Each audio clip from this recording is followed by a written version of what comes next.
Welcome, Hansen Family. Thank you.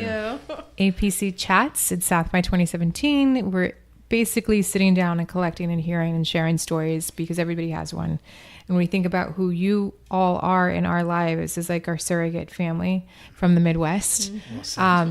One of the things that we've enjoyed most is just knowing your goodness and having that be shared and seen in all ways. And you've moved to the Midwest and you're kind of reimagining your home in a small town that needs reimagining. And we just wanted to see what that journey was like and hear more about it and what you're doing as a family to stay grounded and centered and to move a community forward if that is your intention. So we'll let you open up. Where to start? So it's my fault. I'll put it that way. It is her fault. I would not have chosen the small town Midwest. Let's start with blame. It seems it's an easy way to start. It is. We moved here. We moved to Austin right before Serena was born. So I was pregnant with Serena and didn't realize it. So almost 16 years ago.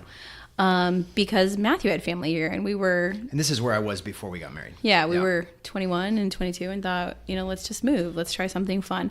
And so we lived in Austin for 15 years and it was very good to us. We had lots of seasons of life here. And I feel like I can even geographically locate the changes of life that happened. This is where I matured as a mom and as a neighbor. And this is where I matured as a person. This is where I learned to engage my voice for social activism. And I learned about other people.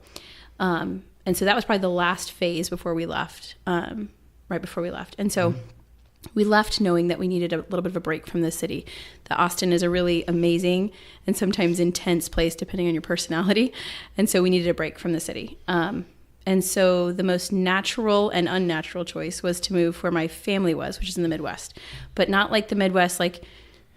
I'm sorry to anybody in Knoxville that hears me say this, not the charming Midwest, like the part of the Midwest that really doesn't have a lot of pride and a lot of economy and a lot of reasons to move there, which is what we got as soon as we moved. Like lots of, why the hell would you move here from Austin, right? But frankly, so many citizens from the state of Illinois, why did you move here? Did you do that on purpose? Like there had to be some bad reason why we had moved to where we were. Must be divorce, must be that you hate your life. Must be some sort of mental breakdown.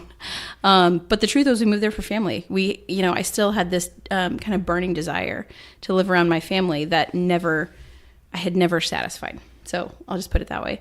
And so that was what landed us where we were. And so I would say that probably the theme of our life, once we kind of stepped away from some of the corporate world, which is where I started when we first were married, was we didn't really have like a vision, this is what I want to do so much as I guess the best way to sum it up is we wanted to give voice to the voiceless.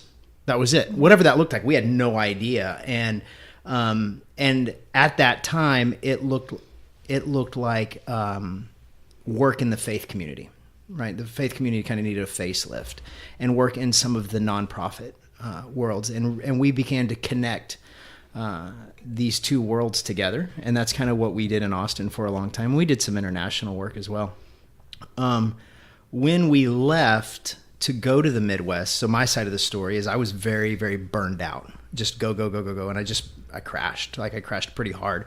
And we needed a good support network. Can you tell people what you were doing before you left? Just tell our audience what you were doing. Yeah, we had planted 3 different churches, and we started a nonprofit here in Austin, a couple nonprofits here in Austin, and we had some international work going on that specifically dealt with human trafficking issues. And it's still a nonprofit here in Austin. Allies Against Slavery. We helped start that, and then the few churches. And so the work we did was good. We're proud of the work we did, but at some point, I think I hit a realization. I think I was even telling Sarah one time, I don't know who I am anymore. I feel like I got lost in the work.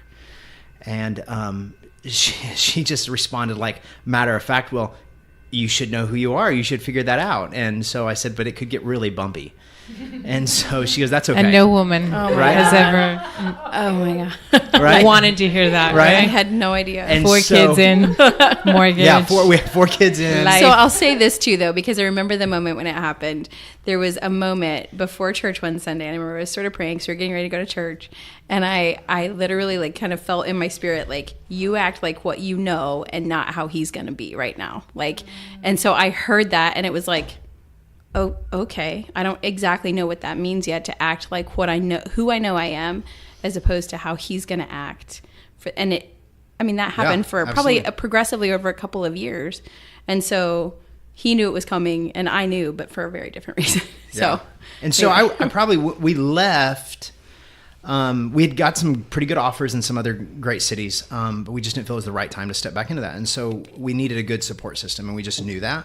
And I went from what like spiritual mystics would call an apophatic period, right? This like deep, dark, divine absence. And I spent the first couple months grasping to get out of that. Go ahead. Like, and you weren't in New York. Right? Right. Mm-hmm. Kidding. That's one of the most beautiful human places I've ever lived. But I feel like at different times in my own journey, I felt like I was lacking in spirit. Yeah. And I correlated it to like the Siddhartha journey. Okay. When he was a merchant. Yeah. And he was just looking around and being like, the excess. Of everything. And then he was about to jump in the river and he thought to himself, I am not this. And it was that that he knew that there was something else. Yeah. So, okay. Yeah. No. But what is the word that you use? Apophatic. So the apophatic, early okay. church mystics, it's like there's all times where we feel like maybe the divine, we don't feel the divine or spirit or whatever word we want to use, right?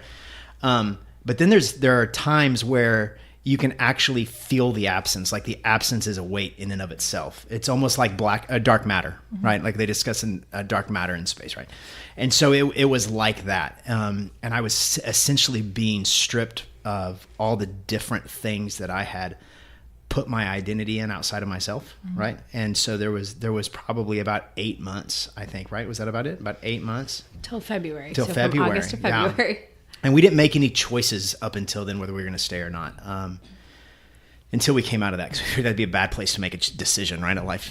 And then after that, we began to survey the people, faith communities, politicians, the people at farmers, big farming community.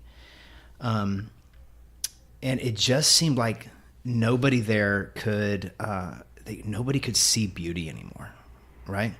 And this is the heartland of the United States. And I read this quote by Walt Whitman, and he said, "Beauty is the handwriting of God." I was like, these people can't read anymore. Well, obviously they could read a book, but they couldn't see the beauty that was right there in front of them, the soil and the cornfields and the stuff that they made with their own hands. It was no longer beautiful. It was desperation. It was survival. And we just thought that, our whole life has been so far about just giving voice. And at one point, it just happened to be faith communities that worked in, and it happened to be nonprofit, but we weren't married to either of those. And so we thought, is there a way that we could stay here? We could actually be present and sink ourselves into this soil, and maybe our lives could help them see the beauty that is already there, right in front of them. And so we thought that sounded like natural to our story, right? And that seemed like that's what we've been doing. And so why not pick a place that is the exact opposite of Austin to do that in, right? Well, yeah, talk about what's new and next in all things innovation, or hotbed for, I don't like to use the word disruptive, but like the hotbed of disruptive technology, whatever it is that's very celebrated in America right now is new and next. What better way to kind of do the full journey back to center and say, like, I'm going home. Yeah. Yeah. Absolutely. And I think that was like that statement right there, I'm going home. One of the things that kind of helped me through that apophatic time was studying the hero's journey, right? And that whole going home part, it seemed to click well. It made sense out of why the hell would you go to a place like this? Yeah. Well, this is why. So yeah, absolutely. How has that been as a family to kind of, because it's not just, and I feel like a lot of people come to the sense of identity crisis, of crisis of faith, crisis of conscience, crisis of, what's been your identity versus what you have in you. And I think our parents have gone through this, and that manifested and self-expressed in different ways. I think we're going through this to some extent. I wouldn't know what that's like as a family that stays together, as a man questioning his journey. And it's a very real and human thing. Yeah. But to stay through that, how have you guys worked through that as leaders of your family, as a couple, and as parents? Because I'm sure it was hard. Yeah. Well, I'd kind of love to get our 15-year-old daughter's opinion a little bit, because I feel like I could polish it really nicely. So she's shaking her head, but I feel like I'd like to hear, what has your experience been through these different phases, from, you know, the first time we left Austin and you know, that time out at the lake house, and the transition into Knoxville, and now finally a place that we're calling home. Can you talk about that? And then we can talk about our side of it, but I feel like I'll get a less filtered version from her. Well, I mean, if I understood the question correctly. You're fine. If I understood the question correctly, seeing you guys work through it was kind of, I can definitely in my head see the different phases, especially for Dad. I remember at where we first were at our grandpa's and grandma's house, it kind of being, we still didn't know what we were doing kind of, and still kind of getting our landing. I mean, that's how it's been for like the past year, but there especially. Mm-hmm. And then I remember at the lake house, like, there were sometimes it was like, I don't want to use the word scary, but it was kind of like you didn't want to talk to Dad because he didn't know, well, none of us knew what was going on right there, but it was like, he's trying to figure something out right now and he doesn't know what he's doing exactly. I mean, none of us do, but it was just stay away for a little bit, not to like nag on you, Dad, but give him the space. Yeah. And I mean, there were obviously times where Mom did that, especially coming home after work, because she's been at home with us for the past, 15 and a half years. And then her having to go back to work and starting up again, basically, was obviously rough for her, which made it rough for everyone. And I think finally, like, finding Knoxville was kind of like the starting point of like peace, basically. Like, I don't want to say complete chaos, because we obviously had great moments there, like every once in a while. But once we saw Knoxville and like we looked through the schools and we met people there, and Dad got offered work at a church and stuff, it just seemed started to kind of lay into place. And I feel like I could see that through everyone emotionally. Like, we were just ready to find one place, and Knoxville is just that place. And actually living there, I can see that, because everyone loves Knoxville right now. Like, I like where we're at with the building the house, or the different things that we're going to plan, what we plan to do in Knoxville, through the schools, what everyone's doing, and yeah. That's amazing. And it's amazing to capture, and I give you credit for the conversations that you foster with your kids, because it was not the case in previous generations, in our generation, of how people or parents talked. Yeah. I'm like, okay, where's the book, and when is it available? Because I feel like the presence of mind to know that there's going to be times, and Sunday you've talked about this in giving advice to relationships and marriage. Had someone told you that there's going to be seasons of figuring it out. Yeah. And if I had known that as a kid, that these are their issues, this is their hero's journey, and it has nothing to do with you or your sense of place or importance or peace. Just to have that at your age is amazing. So let Mom talk.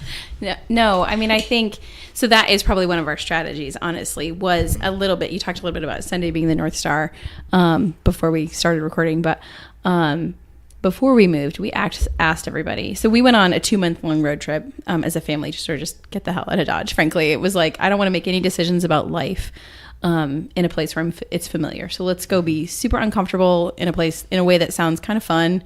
And so we explored the Western U.S. for 2 months, right? And so throughout, we started the conversation with the kids. What would it look like to you to move back to where Nana and Papa live and where Mom grew up? And it's way different. And we're a little scared because, we've only been adults here in Austin, really. I mean, and I didn't like the adult I was when I left Illinois. And so what does it look like to be? So we started that conversation really early on, frankly, with them. How would you feel about this? How would you feel about living around cousins? How would you feel about, kind of having a little bit of a slower life? And we don't know what we're going to do for work, but we'll figure it out, And so we started that conversation probably the summer before. And everybody, what's funny about kids is they can make a decision pretty quickly. Like, I'm good with it. And you're like, well, they're more connected to their instinct. I'm like, right. Are you sure you don't need to process that a little bit? Like, think about all you're going to lose and think about all that might not be okay. And so they were really okay with it, frankly. And I don't think they knew everything that was, like, we're both adults looking back, like they didn't know everything that was coming, but that's okay. Like you said, they're really connected to their instinct. No, we didn't either. But like, so we asked, and that is pretty different than my upbringing as well. Like, I don't remember being part of the conversation of what we were going to do even on Friday night, frankly. Like, and so it was to ask them, how do you feel about moving? Was pretty different than what my experience was too. I think that's generational a little bit, like, so I wouldn't have anything bad to say about the way my parents raised me, but it's just different. Right. And so having a conversation with our kids about what we were going to do has just been something that sort of evolved over the course of, like they were involved in the small conversations. And so of course they're going to be involved in the big ones too. So anyway, I lost a little bit of track of what I was going to say. I think one of the things we did, because I don't think it happened in her family. It didn't happen in my family. And I think it was pretty abnormal probably for our generation. But when I was kind of going through whatever we want to call it, I think I was diagnosed with depression, but breakdown or what have you, I would have these weird, where I would just cry. I'd be like in a restaurant and we'd start crying like for no reason. And there's one time. You're not a Ponzio? Laying in bed. Maybe I am. Very normal for our family. That was my next story. So one night, here it is. One night I'm laying in bed and we're in a hotel because she was traveling for her work. And I was on like a 9-month sabbatical, so we just traveled together. And I was laying in bed and I just started crying. And I felt bad for her because she's like, there's all this stuff, right? I didn't ask for this, right? And I know. Her family wasn't that way, and she just put her hand on my back and just let me cry, and I couldn't tell you why. Right? And so I think she probably took. I think we've been pretty much an egalitarian family, but I would say she took lead well. Like I think the heroes of this story during this time are Sarah and the kids, and she was like, "We just got to tell the kids, we just got to tell them what's going on, and even though we can't tell them why it's going on." Or, what's next? What it is, we just got to tell him right now, Dad's going through a lot emotionally and he's kind of messed up. And so that's what we just did because we felt like our family kind of keeping some of that stuff from us, that didn't go well necessarily. So we didn't have we didn't know what it'd go like to tell them the truth necessarily, but we thought, why not? Let's tell them. It's what we've done in our life so far. So that's the title of the book. Just tell them. And just tell them. Maybe that's it, right? Just tell them. And so that's what we did. And you're always a little bit afraid that the kids are going to be like, Dad's crazy, right? Or something like that, right? Except they're like the most gracious reminders of the divine, that they're just kind of like, it's okay. And the grace that they give is... Like I said, they're the heroes of the story. Them and Sarah it's this grace that kind of creates an environment that makes healing inevitable, right? So the environment that they created for me made it. I couldn't do anything but heal, and that came from just being open, just being, here's the stuff that's happening to Dad right now, and just huge as two people, and not to speak for my siblings, but as two people who didn't have the benefit of knowing what was going on, and our parents didn't have the benefit of really knowing or understanding what was going on between them or how to get through it. And they say it all the time, like, my dad said it, like, had I had just someone tell me, that there would be seasons or that I would figure this out, things would have looked different. But what it's done for us, and there was a column in the New York Times about siblings, and Maureen Dowd, I don't know if it was Modern Love or whatever, but it was about siblings that were really close and connected, and they'd gone to a wedding, and someone came up like, how do I get my kids just to get along like you guys get along, because you just really have each other's backs? And one of the siblings said, well, just have a messy divorce. Because that's going to force them to really come together as one. And at one point we decided this is our unit. Yeah. We don't know what's going on with them. Yeah. We don't know what that looks like or what it's going to look like, but this is where we derive our strength and our sense of place. And that's kind of heavy for 14 and 12-year-olds and 10-year-olds to decide. But I feel like it's kind of a paradox on a man and what we're taught as, as spiritual seekers or as Christians or whatever it is that you may be, but to submit to the will of the man, or to the and to let them lead. And what you've done, and you talk about a hero's journey going back to center, I feel like a lot of men are raised outside themselves. Yep. Mm-hmm. Sure. And like the pressure to provide and to lead and to be somebody so that you can leave a legacy. And that's a lot of freaking outside pressure. A lot of pressure. Yeah. Without really going back to what is your home, and your home is the woman that you chose to raise or build a family with. And so it's like your home was literally going back to your support system in times of crazy, because that is your mama bear instinct of like, we need to go where it's safe. And it may not be as interesting or as beautiful or as creative, hyped up, whatever the city that we live in right now is, but we need to go where it's safe. And your hero's journey lands you back to your decisions of the woman and the kids, which I think is amazing. Yeah. Indeed. And what's interesting too, even is like the idea of returning home. Like I was even kind of tossing this idea around today, like the idea of like leaving home, coming home, finding home, right? Like the idea of home is really unusual when you are in the place where you grew up and yet you don't feel like you belong. And so that's been a unique, like sort of maybe evolution for me to discover that, one, I didn't want to go back to the person that I was when I was there. I wanted to be who I am now there, but I wanted to be there. And so it's this unusual. And again, it's sort of, there's like some like staking your claim to be done. Then when you go back to like your place of origin, that sort of made you, but you're not really proud of who it made you. Like there's just some stuff there's just some things, like some thoughts to be had about going back to that and not knowing what to do entirely and knowing how to claim who you truly are when everybody else will perceive you as the person you were, right? So it's just an interesting, like I think we've had similar but some different experiences too, because it is my place of origin. But I still don't, I'm more connect to who I have become as opposed to who I was. So anyway, that's a little, I stink at philosophy, so, And I don't pretend to know it either, but there is a word that, like a Japanese dialect or something, there is a word that the be and being and becoming is just one word. Right. Yeah. Which is just amazing. Yeah. And I wrote it down in a class, and it's in one notebook that I have in a sea of books, but I need to find it because it was just like, it's all those things. It's all those things at once. It's a state of being. Yeah.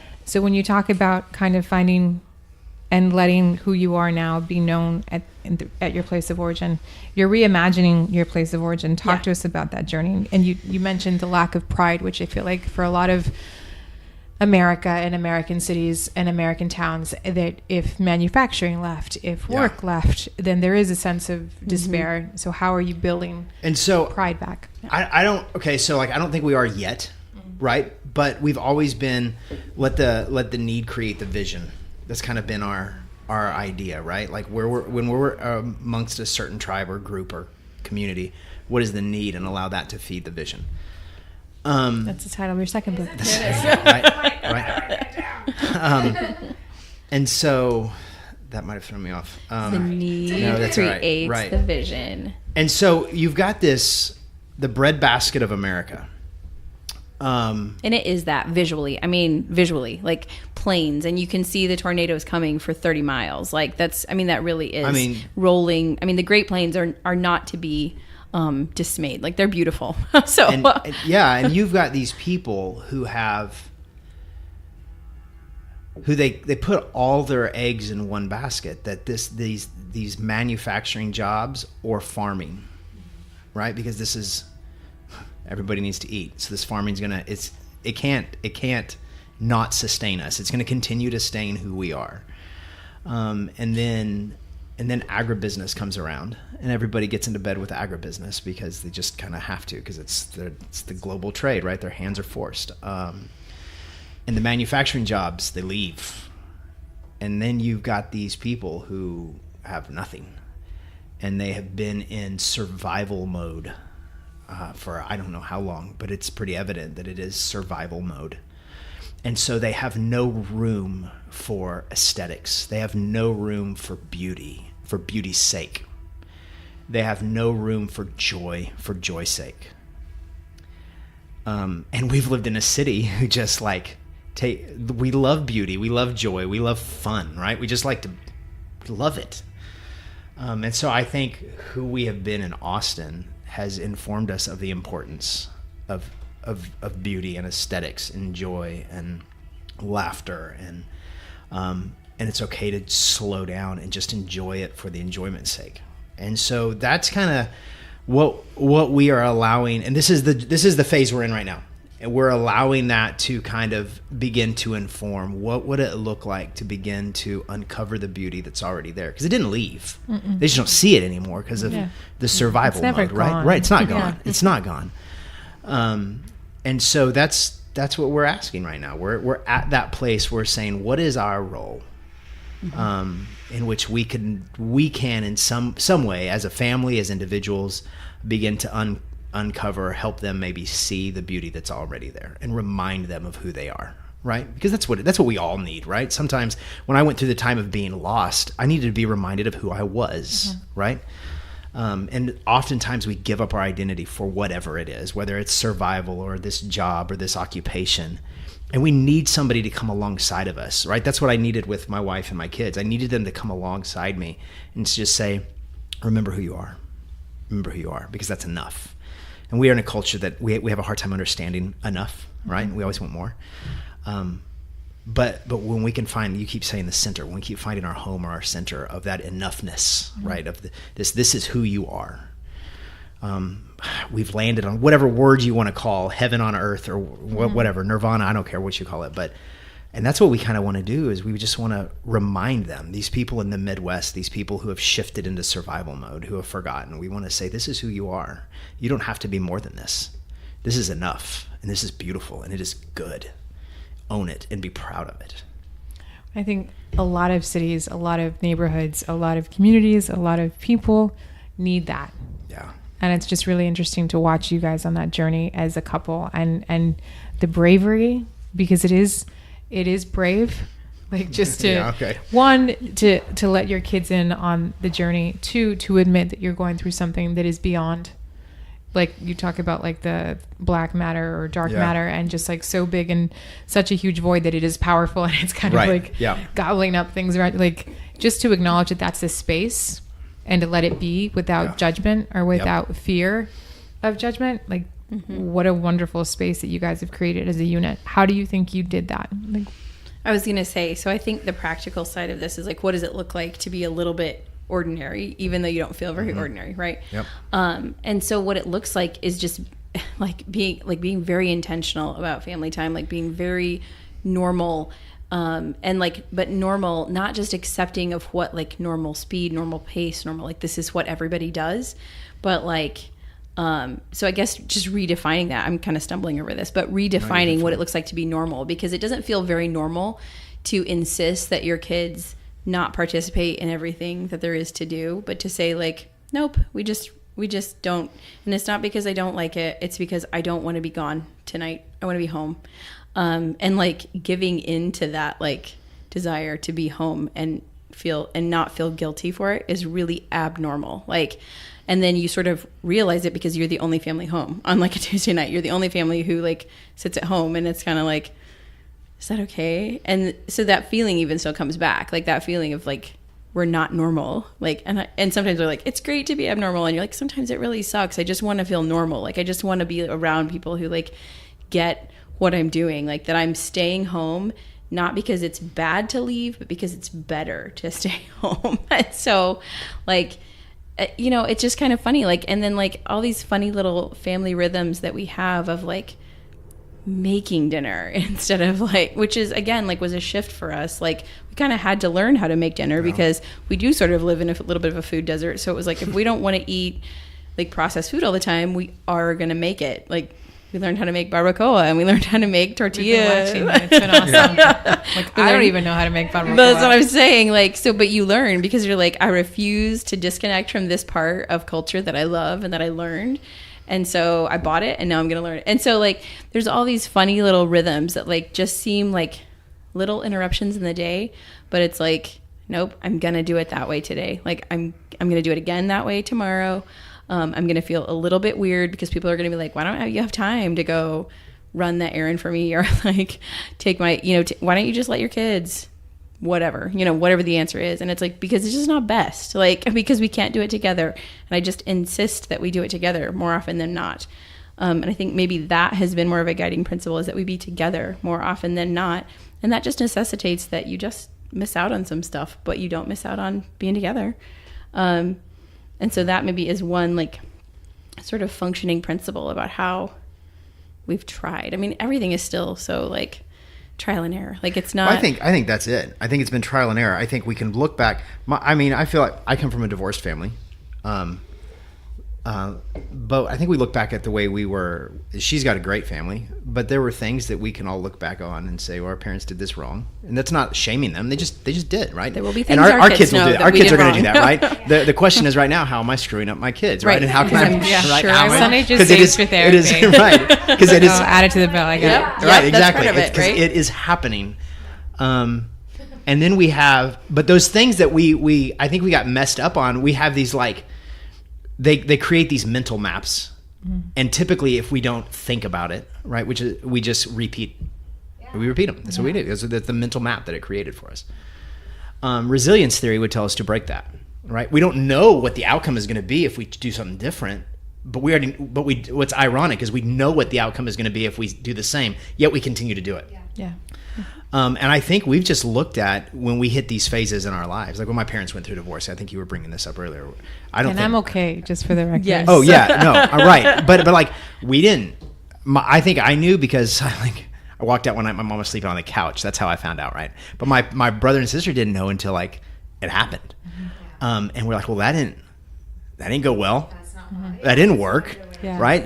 I don't know what it's going to do if we're just completely open, but. No, but I think that's the most healthy thing that you can do for your children, because when you're going through that, instead of making them wonder and guess, it's like, is everything going to be okay? It's like, oh, we just need to stand in the gap for dad right now.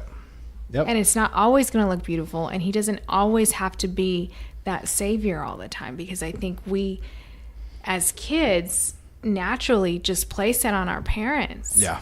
And if you're real with them and it's something that they can walk through with you, it just gives them that much more strength. Yep. You know, And empathy. and I think empathy, empathy as well. Understanding of the because journey. and so that they can carry that on through their outside relationships.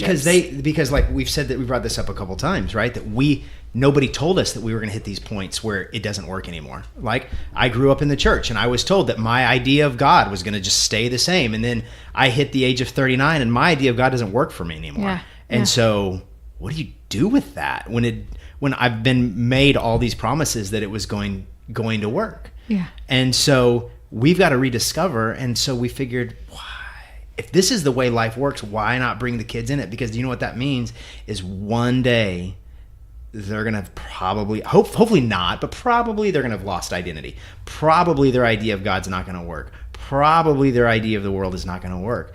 And they now can look back and say, this is how mom and dad screwed us up. Yeah. Or these are the things that we've watched them go through. And this is what life is about. Well, and it's like having that good storytelling, like where they've done studies upon, on people that what did my grandmother do, or what did my great grandmother do, great grandfather do, and they have those experiences to build on. Well, I can rely on that to know that she was a badass, or that that he was very strong in this way. And those are things that I still call upon, knowing what my great uncle did or what my grandmother has done. And so they'll have that, not just because but more so because it's their dad or their mom, and knowing what that's like to walk through those marriages, if those issues come up, rather than just like, I'm out. Right. Yeah. Because it's easy. Yeah, it is. Right. And this is what we say. This is kind of one of our slogans in the house, right? The only thing that will outlive us on this earth are the stories we tell with our lives, right? So when we go to decision making, the question is not what is more responsible, but what tells the better story. Often right. the non. Right. And often it does. Irresponsible. Often it does. Right. And it's kind of like what tells the better story for the family, because that's the only thing. Yeah. That's how I live on. I mean, we're all gonna die one day, and the only thing that's gonna live on from me is my story. Yeah. And the story that they decide to tell to their kids and to their kids and to their kids. Mm-hmm. And so we just decided that's how we want to make our decisions, is what tells the better story. And I love that, because it's like it's very intuitive. It's very like Native American, like you plant and seed for generations to come, not just immediate gratification or instinct. Right. Yep. And I don't want to, like, I guess to caveat, we are a better family because of what my parents went through. We are more connected sibling group because of what we saw, where we have Right. our dad in ways that not many people get their dad because of his journey and his connection to us post marriage. So I don't want to sound ungrateful because I think it's gifted us with us. It's like you don't know who you are until you go through crisis. On the flip side, we're always prepared for a crisis. Right. Right. We Yeah. have incredible Sure. crisis instincts because we know what the rug being pulled out Feels from like. under us actually feels like. So, not to say that there is a right way or a wrong way, because I feel like it all gets you to a point and it's up to you to kind of self-realize and self-actualize given the history. So I don't want to. No, and you also have, I mean, our parents never argued. So we had no Yeah. idea. Right. I mean, like never, like they just didn't argue. So who I go to We for don't arguments, I'm like, is that normal? Am I a jerk? Because this is what I really want to say. And I have ugly thoughts right now that I can't get out. What is safe? Yes. What would push him over the edge? Like, Too far? Okay, too far. I think Sunday and Eric, and I'll totally call you guys out because you're my example. In year one, it was like, I'm going to do it. I'm like, no, I'm in college. I don't have marriage advice right now, but just don't leave. It'll get better. Whatever you do, don't leave. We're not quitters. And, and there's Yeah, something that's about right. what we learned. Yeah. It's just like, we don't quit. Yeah. Like divorce We're isn't an not quitting. option. Yeah. So Yeah. Yeah, absolutely. it's just, I think it's, you guys have blessed us, not just with friendship or with, the friendship that you've shown my sister and her family, but just an example of what it means to be human. And it's not that I knew what you were going through, but I think you were really open about it, that you allowed me to see a different side of a man and just the beauty of being vulnerable as a man. you. And what you've given your kids, and just to see your kids and process. Like, I'll let Serena talk because I feel like the adults have talked way too much. And I wanted to break out in Whitney Houston. Yeah. I believe. But you are might the not know who that future. is. Yeah. And it's watch Coming to America when you're of age. Yes, But you'll get it. that's a good intro to Whitney. But I'll let you talk. I just feel like you guys have given us such a beautiful example of what it means to walk in faith and in partnership and in marriage. So thank you for that, because I feel like there's what we've been imprinted on, or what we've been imprinted with, and then there's what we get to collect as like tattoos. Like, this is what I stand Yeah, for, and this is right. what it looks like. And so I'll let Serena share her perspective on finding home in Knoxville and where you're at now, because I feel like it's a happy place.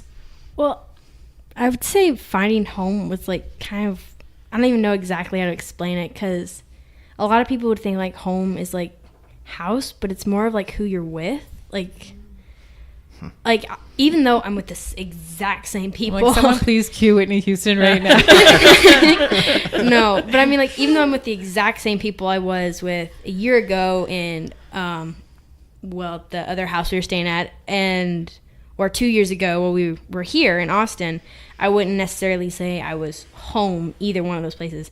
Honestly, I'm like going to point out Aiden right here, because like through, what was it? The other place we stayed at, Aiden was like my rock right there. Like, whenever I needed to talk to someone, or Dad was having a bad day, or I just needed to like cry or call someone, I'm gonna start crying right now. It's a safe sorry. pod. It's a safe pod. Aiden was like there, and I'm so sorry, I'm crying. I'm No, like, don't be. I'm Don't gonna be start sorry. laughing It's okay. and crying at the same time. No, but I remember like, I'm sorry, microphone. Aiden was like, and everyone Sunday too, because I remember I've called you once or twice. I need to stop talking to someone else. No, your eyes Good. were too dry. That's okay. They're good. Seriously, hon. Let it out. We do. I was going to say, come on now. No, I'm not gonna be able to talk though. I'm just gonna. Whew. But what you're saying is that you had people who felt like home. Right? Yeah, basically. And so, sorry. Anyway, but like now in Knoxville, it's like I still talk to Aiden every once in a while, and he talks to me, and I'm with the same people. I talk to the same people, but it's like now Knoxville is home, and it kind of is like, I want to say roots, because roots would mean you have like a history there, but it's like once you start meeting people there, you just start like connecting. Like I was talking to people earlier. I remember last time we visited Austin, when we left, it was just so hard to say goodbye a second time. I remember being kind of questioning coming down for the third time to visit, or second time to visit. Just being afraid of being sad again and being in that place again, because no one likes that place. No, but it was kind of a nice realization, kind of. Like, as much I love being down here, hanging out with you guys and seeing and visiting my rocks through all this. I have friends in Knoxville now. It's like, I woke up this morning and I got a text from one of them, or like, kind of sad you won't be at school today, ... et cetera, et cetera. And it was like kind of a relief knowing that, like, I missed people. It was weird though, like waking up like, oh, I miss them. I'm excited to go back to Knoxville. And it was like that. I think I'd almost say like 2 days ago, that's when I would have realized, not 2 days ago, like this morning or yesterday, that's when I would have really realized that Knoxville is home now. Because like when visiting here, I'm like, oh, I'm visiting home. I'm visiting Austin, ... whatever. But now, like yesterday, I was like, no, Knoxville's home. Just because, like, that's where you start making your roots, I guess would be the way to say that. You start reaching out to people, and yeah. That's great. Well, and I'll just say this as a mama, like, I'm like, oh, thank God, like, that it's about the people, right? Yeah. Because that's the thing you fear when you kind of move around, is that you're going to somehow dislocate and sort of create this, like, really difficult, like, that home is sort of impossible to find, right? Like, it's just never. And so, you know, kind of hearing that it is our family, mm-hmm. I'm like, okay, I was hoping for that, but I don't, like, you have no guarantee that that is how it's going to be. And so you kind of do the best you can to just create this, like, environment that we are who we are, no matter where we are. And, you know, we can do this anywhere, you know, even if it feels crazy. And I don't know if this is going to work, to have, you know, sort of the folks you're hoping to influence in your kids be like, yeah, this is working because where home is where we are. And so I mean, that's something that I think we've worked really hard to try to create. And so anyway, thanks, baby, for sharing that. Thank you. So what's next for the Hansen family in Knoxville? We are talking to local officials on how we can best serve in community economic and social development. What can we do? We don't believe that's the faith community. We feel like we had a good voice on that here. I get to serve in a little church right now, but it's a little bitty church, and so it doesn't take much of my time. But so in Austin, the church was sort of the vehicle for social change, I think, a little bit. Or the church had forgotten its ability to be the part of social change. That's a good way to say it. Yeah. Whereas where we are now, the church is such a normalized institution that we're not quite sure yet that it's going to be the way that social change comes into the community. So yeah, no, that's great. And so we are wanting to do something that we've never done before. That's like, why not? And again, one of our leading questions has always been, I think since she went to UT, was what will we, if we don't do this thing, will we regret not doing this? I was afraid to try to go to UT. That's the story there. I was afraid to try to go to UT because I figured for sure they'd tell a 31-year-old woman, no, we don't need you here. And so he told me, give it a shot. And I got in. So... And I graduated a couple years ago. So I said, I think you'll regret. Yeah. Not exactly. Hook 'em, right? I think you'll regret not trying more than you'll regret trying and failing. Mm-hmm. And so that's kind of been since then. Another value, right? We kind of call the way we live called live ordinary well, and it's really just value based living is what it is, and what your values are, put those above everything else. Mm-hmm. And so.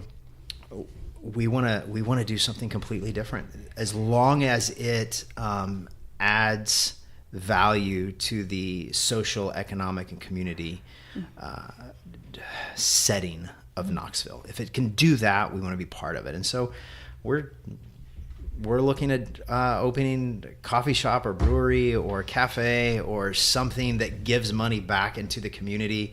The dropout rate's pretty high there, and we have the highest teen pregnancy rate in the state of Illinois, outside of Chicago. Not even like Chicago included.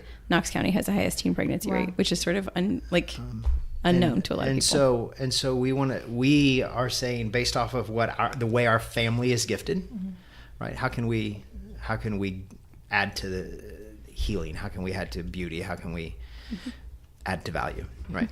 and ask people to come alongside of us. And we love a so- good beer and we love good coffee. So whichever one of those two folks want to pay. Why not both? Yeah. Why not both? Why not both? Exactly. Yeah, exactly. So But the thing That's is, we what's want to just do next. something we've never Yeah. done. yeah. So, So it'll be why family. not? It'll be family business of some sort. That's what we're looking at. So in a town when everybody's looking at what's next and how to have impact and how to have social change and how to build something that's going to last and leave legacy, I think it's really important to look at what your legacy is in the family. And I think you guys have given us that pause of like, yes, we can talk about entrepreneurship, we can talk about community engagement, we can look at nonprofits and business leaders and startups, but like everything that is anything begins with home. Yep.